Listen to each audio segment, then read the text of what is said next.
各位朋友，大家好，我是老丁，欢迎来到本期解说。今天我们要继续深入基于阿布卢克斯的价格行为学这本神作制作的系列内容，来到我们的第13集。在上一期解说里，我们详细聊了怎么去敏锐地捕捉市场发出的信号。但是今天呢，我们要跟着书里的视角来完成一次交易认知上真正的本质飞跃，那就是我们要从单纯的发现一个信号，跨越到要求市场必须给出一个真正的确认。好，废话不多说，咱们直接进入正题，看看书里是怎么拆解这个核心痛点的。咱们先快速过一下今天的解说路线图。这一期解说可以说是原著给咱们提供的一套特别严谨、按部就班的解决方案，专门用来对付反转交易里最让人崩溃的亏损问题。我们会依次快速的过一遍。第一部分信号陷阱，第二部分交易者方程，第三部分确认的4大维度，第四部分确认后的执行手册，第五部分会揭秘一个极具爆发力的反转陷阱，最后第6部分再来做一个干货总结。好，我们直接直面第一部分，也就是信号陷阱。这绝对是无数交易者在实盘里最痛的领悟了，堪称爆仓的重灾区。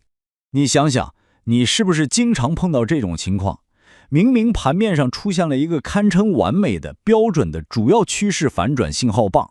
也就是我们常说的 MTR。你一看，哎呦，机会来了，无比兴奋地挂单进场。结果呢，你一进去，价格要么立刻死气沉沉的横盘重叠，直接把你困在里面，要么就是没走2步，被原趋势一根大棒子凶狠地砸穿，瞬间扫了你的止损。你以为自己抓住了绝佳的反转点，实际上呢，是掉进了市场的陷阱。为什么会这样？因为原著里反复强调了一点，在机构的眼里，信号它仅仅只是一次试探，它绝对不等于确认。既然如此，为什么专业的交易员总是那么有耐心的去等待确认呢？这就引出了我们的第二部分，也是 EA 布鲁克斯体系里最基础、最关键的底层逻辑——交易者方程式。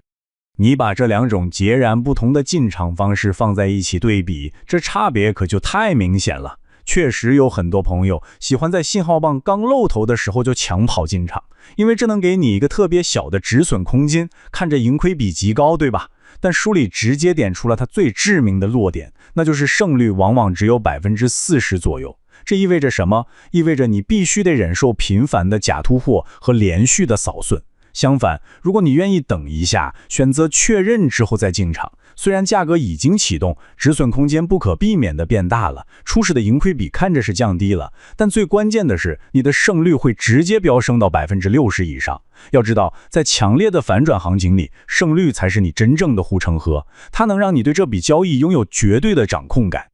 那么，既然确认这么关键，我们在盘面上到底得找到哪些铁证，才能说明机构力量已经彻底接管市场了呢？咱们马上进入第3部分，确认的4大维度。我们要从4个非常硬核的维度来严格验证一个真正的反转。它们分别是空间跟进、时间跟进、微型测量缺口，还有市场结构转换。我们挨个儿来把书里的这些标准掰开揉碎了讲讲。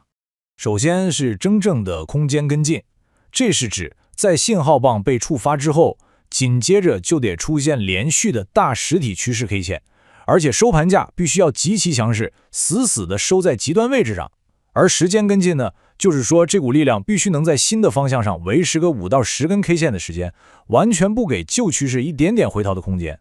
如果信号棒后面跟着的都是些实体特别小的 K 线呢，或者长长的反向引线、十字星什么的，那就说明市场还在犹豫。这种形态大概率只会演变成原趋势里的一段顺势骑行，根本算不上什么真反转。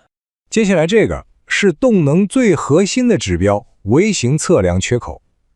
当相邻的2根 K 线之间，比如前一根的高点和后一根的低点之间留下了一个任何价格重叠的真空地带，这就叫微型缺口。大家千万别小看它，这说明机构这会儿正在用激进的市价单疯狂扫货，他们急的根本不愿意等哪怕一丁点的回调，这绝对是极强动能最直接的铁证。第4个维度呢是结构重构与2次进场。一个真正的确认，它会以一种摧枯拉朽的气势，直接击穿之前的波段高低点排列，彻底把市场结构给重塑了。而且如果你在第一波猛烈坑进的时候心里有点犯嘀咕，没敢上车，那也没关系。等价格出现微幅回调之后再触发的那个2次进场机会，通常就是最安全、最稳妥的结构验证点。好，一旦你通过刚才那4个维度确认了反转成立，市场状态这时候已经彻底切换到了永远顺势的阶段了。那么接下来进入第4部分，原著里极具实战价值的确认后执行手册。券发生之后，千万别被情绪带着跑，严格按照这3个闭环步骤来操作，推算测量目标位，优化仓位规模，以及坚决执行动态追踪止损。咱们一步步来看。先看第一步，推算测量目标位，确认反转了，我们在哪儿获利了结呢？你可以直接去测量整个 MT2 结构的垂直高度，或者量一下信号棒到突破棒的整计长度，然后顺着新方向等距映射过去。这一招能非常精准地帮你锚定第一止盈目标，让你心里有个底。既然反转确认了，价格至少会跑到这个位置。第2步非常关键，它其实解决了很多交易员迈不过去的那个心理坎儿。不少人不敢在确认棒之后追着进，就是觉得止损被拉得太宽了。在这里，原著给出了一个非常核心的思维转变：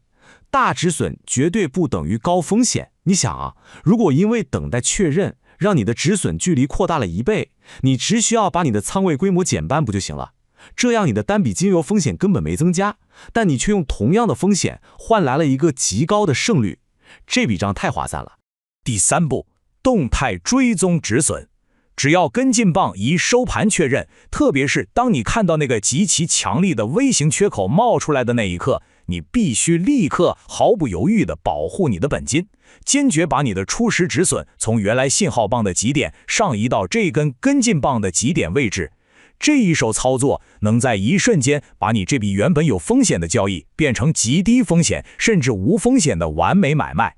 好了，现在我们进入第5部分。其实在阿卜路克斯的体系里，还藏着一个段位极高而且利润极其丰厚的战术，那就是如何把一个失败的反转陷阱变成你的提款机。在实盘里，你有时候会看到一个本身质量就不怎么样的 MT2 在试图反转的时候，不仅没有任何强力的跟进，反而被连续的反向大实体 K 线凶狠地砸穿了之前的信号棒。这能说明啥？这说明刚才那些盲目逆势去摸顶或者抄底的散户们，在这一刻被市场给彻底套牢了。而这恰恰是你绝佳的顺势加仓机会。原著里管这个叫反转的反转策略。只要反转确认失败，立刻扔掉所有逆势的念头，果断顺着原来趋势的方向大举进场。为什么？